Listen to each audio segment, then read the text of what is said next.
Welcome to AfriMind. Today we're having a conversation with Ambassador Obongo. He is the Deputy Chief of Mission at the South Sudanese Embassy here in Washington, D.C. And today we're going to have a conversation about several things. Firstly, we're going to talk about the newest country and the youngest country in the world, South Sudan, and look at some of the challenges that South Sudan is facing in terms of coming up with a lasting solution to the crisis and the conflict there. And then we're going to go into some of the positives and talk about some of the amazing initiatives that are coming out of South Sudan. So thank you once again and welcome to the conversation. Thank you so much for being with us today. You're welcome, Obongo. So you belong to the youngest country in the world, so congratulations.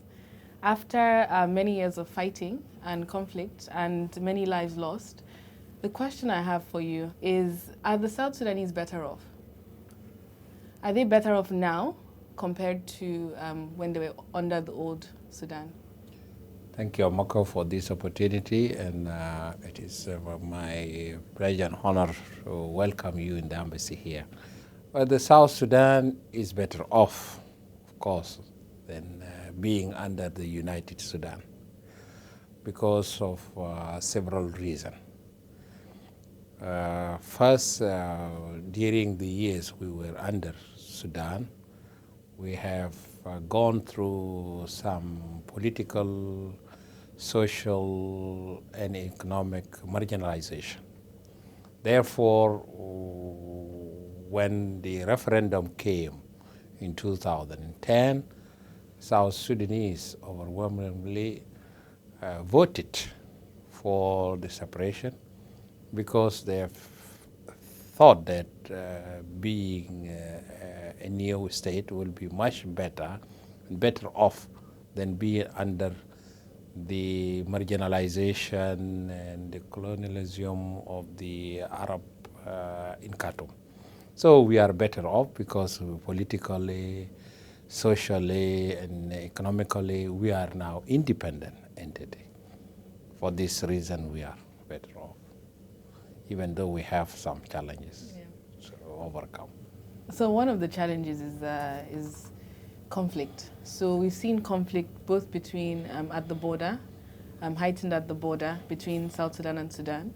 We've also seen conflict within South Sudan, so mostly tribal conflict. And the question is, what is the government doing to ensure that there is going to be a lasting peace? There's lasting peace in South Sudan. Well, if I recall, on the 27th of September last year, South Sudan and Sudan have signed 9 agreements. With these 9 agreements include the security arrangement and the border demarcation.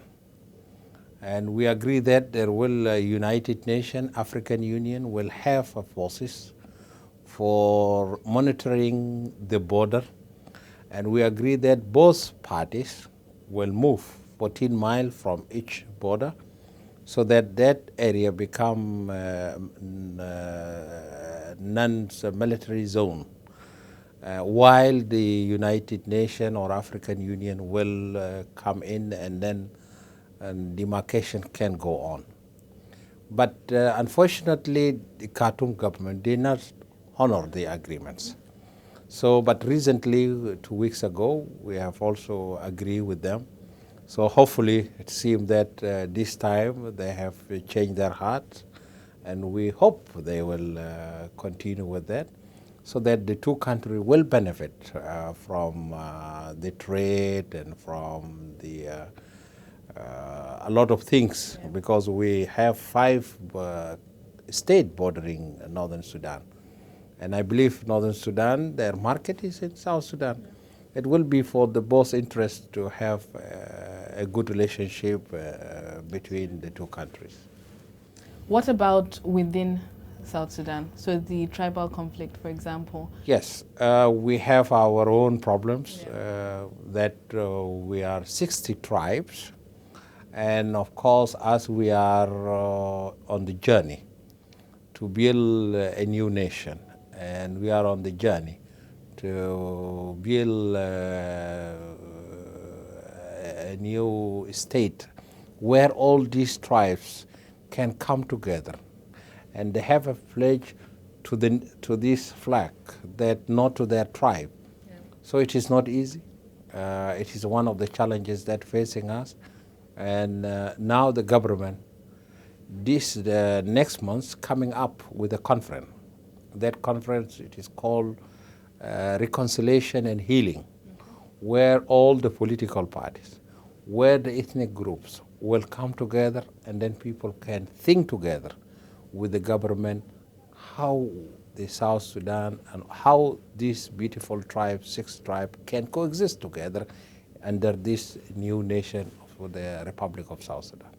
So this is the process the government is starting, and also plus, of course, we will try to come up with a new curriculum where the nation building will be also enshrined there, so that the new generation that will come up will now have loyalty to South Sudan, not to their tribes.